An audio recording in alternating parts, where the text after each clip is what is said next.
Shalom Bapak Ibu Saudara yang dikasihi Tuhan, dimanapun saat ini Bapak Ibu Saudara berada. Sungguh sebuah sukacita kita masih boleh diizinkan Tuhan untuk boleh menikmati berkat Tuhan melalui siraman rohani. Mari seperti biasa saya akan mengajak Bapak Ibu Saudara untuk berdoa terlebih dahulu untuk memulai akan renungan singkat ini. Doa saya, renungan yang saya sampaikan boleh jadi berkat. Mari kita berdoa.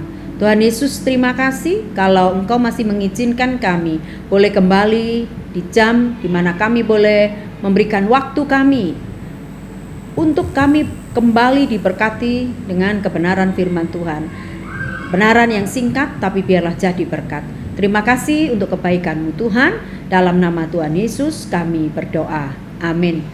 Bapak Ibu Saudara yang dikasihi Tuhan, saya mengambil judul Iman Mengalahkan Masalah, yang akan saya ambil dari kisah Musa waktu itu di dalam Keluaran 2 ayat yang ke-5. Demikian bunyi firman Tuhan, maka datanglah putri Fir'aun untuk mandi di sungai Nil, sedang dayang-dayangnya berjalan-jalan di tepi sungai Nil. Lalu terlihatlah olehnya peti yang di tengah-tengah teberau itu, maka disuruhnya hamba perempuan itu untuk mengambilnya. Ketika dibukanya, dilihatnya bayi itu, dan tampaklah anak itu menangis, sehingga belas kasihanlah ia kepadanya dan berkata, tentulah ini bayi orang Ibrani. Bapak Ibu Saudara yang dikasihi Tuhan, ayat ini tidak lepas dari ayat-ayat sebelumnya.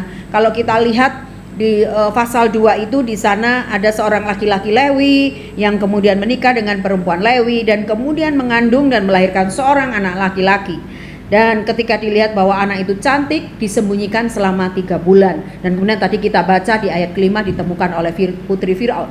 Jadi hari itu bukan tanpa sebab. Kenapa di ayat yang kedua, ketika perempuan Lewi itu melahirkan seorang anak laki-laki yang cukup cantik ya, cakep begitu ya, ganteng begitu. Dan kemudian sebuah tindakan berikutnya, kalau biasanya orang dapat bayi yang baru lahir pasti ada sukacita dan pengennya dikasih tahu ke semua orang begitu ya. Tetapi hari itu Musa itu disembunyikan selama 3 bulan. Bukan tanpa sebab, karena saat Musa dilahirkan, di saat itu ada sebuah peraturan begitu ya yang dikeluarkan oleh pemerintah bahwa setiap anak laki-laki di bawah umur 2 tahun itu harus dibunuh dan dimasukkan ke sungai Nil. Jadi peraturan ini nggak bisa diganggu gugat, peraturan ini berlaku rata semua ya, tanpa tebang pilih. Pokoknya kalau ada bayi di bawah usia 2 tahun harus dibunuh dan dibuang ke sungai Nil ya. Dan Musa lahir pada saat peraturan itu dibuat, dan tentunya kondisi itu bukan kondisi yang baik-baik saja. Keluarga Musa, ayah ibunya tentu sangat sedih, tentu sangat kehilangan kekuatan gitu, pasti sedih, nangis, dan mungkin mereka juga berpikir bahwa aduh, ada berkat yang Tuhan beri tapi dia tidak bisa menikmati berkat, yaitu ketika anak itu dilahirkan. Mungkin bayi yang selama ini sudah diidam-idamkan, ditunggu-tunggu, tapi ternyata harus dibunuh. Rasanya itu sesuatu yang rasanya tidak mungkin bisa diterima oleh siapapun orang tua begitu ya. Dan hari itu akhirnya mereka sepakat, ketika di tengah masalah yang tidak mudah, di tengah peraturan yang sedang berlaku, dan kemudian ini nggak bisa diganggu gugat oleh siapapun, maka kemudian cara terbaik, berbagai usaha yang coba ditempuh untuk menghindari pembunuhan atas bayi yang baru dilahirkan itu adalah dengan menyembunyikannya selama 3 bulan. Dan kemudian setelah disembunyikan, kita melihat tadi yang kita baca bahwa kemudian ketika putri Fir'aun ya mandi ke sungai begitu ya, maka tampaklah di sana sesuatu yang rasanya kurang pas gitu. Kok ada sebuah kotak begitu ya, kurang lebih begitulah, apa ya gitu.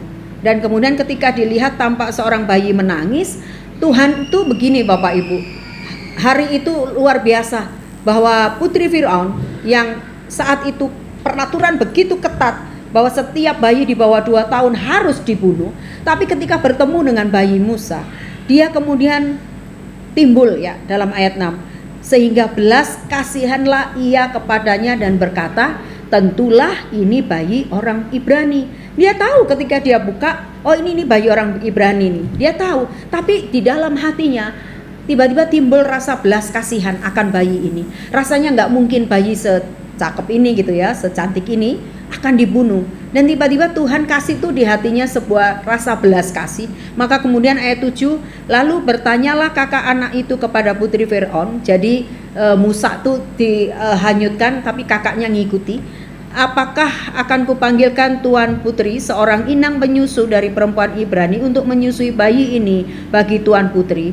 Sahut putri Firaun kepadanya, baiklah. Lalu pergilah gadis itu memanggil ibu bayi itu, ya ibunya Musa. Maka berkatalah putri Firaun, bawalah bayi ini dan susukanlah dia bagiku, maka aku akan memberi upah kepadamu. Kemudian perempuan itu mengambil bayi itu dan menyusuinya.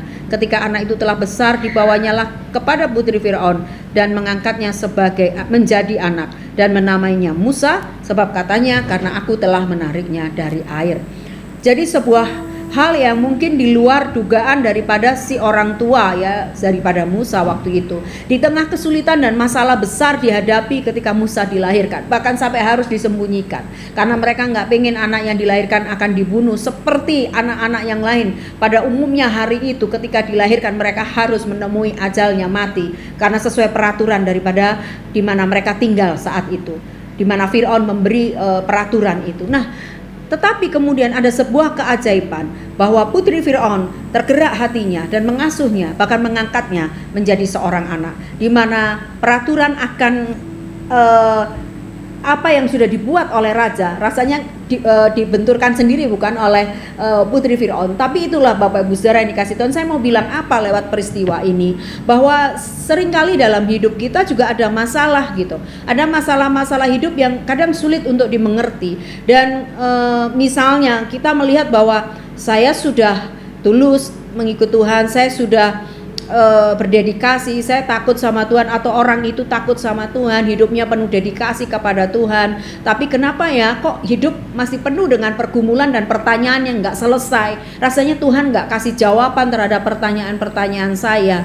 Ada kalanya kita merasa kok kayak begini ya, begitu kita mengalami kesulitan, sementara ada orang lain yang kita lihat dia hidupnya jauh dari Tuhan, hidupnya biasa-biasa aja di hadapan Tuhan, bahkan mungkin gak kenal Tuhan, tapi kok dia happy terus begitu. Kenapa dia selalu mengalami kemudahan-kemudahan dalam hidupnya, sementara aku yang hidupnya sungguh di hadapan Tuhan, dan kita mungkin lihat orang lain juga, orang itu juga sungguh dalam Tuhan tapi harus mengalami situasi sulit. Nah Bapak Ibu Saudara yang dikasih Tuhan, ada kalanya di dalam situasi sulit yang tidak kita mengerti hari itu, kalau kita tetap bertahan dan mencoba bertanya kepada Tuhan, Tuhan pasti kasih jalan. Seperti kejadian Musa, ketika kesulitan melanda hari itu, orang tuanya nggak ngerti harus bagaimana, maka mereka diberi akal oleh Tuhan, diberi hikmat untuk menyembunyikan bayi itu. Pasti hikmat itu datang daripada Tuhan. Kalau tidak, orang tuanya pasti juga kebingungan, ini bagaimana dan seperti apa. Dan kemudian di tengah situasi yang juga tidak mudah itu, Tuhan bisa memakai istri atau putri Firaun untuk digerakkan hatinya dengan penuh belas kasihan, untuk kemudian menyayangi Musa seperti anaknya sendiri, bahkan diangkatnya sebagai seorang anak di tengah ketidakmungkinan karena peraturan yang berjalan hari itu. Mari kita belajar seperti kisah ini Bapak Ibu, bahwa di dalam hidup kita ini seringkali ada hal-hal yang rasanya tidak mungkin Tuhan. Semuanya sudah seperti ini, rasanya saya nggak mungkin bisa menembus batas daripada apa yang terjadi di hari itu. Tapi kemudian kalau Tuhan bekerja, kita tidak bisa membatasi kuasa Tuhan. Segala sesuatu bisa Tuhan buat untuk memberikan semua yang Tuhan pengen kalau Tuhan mau.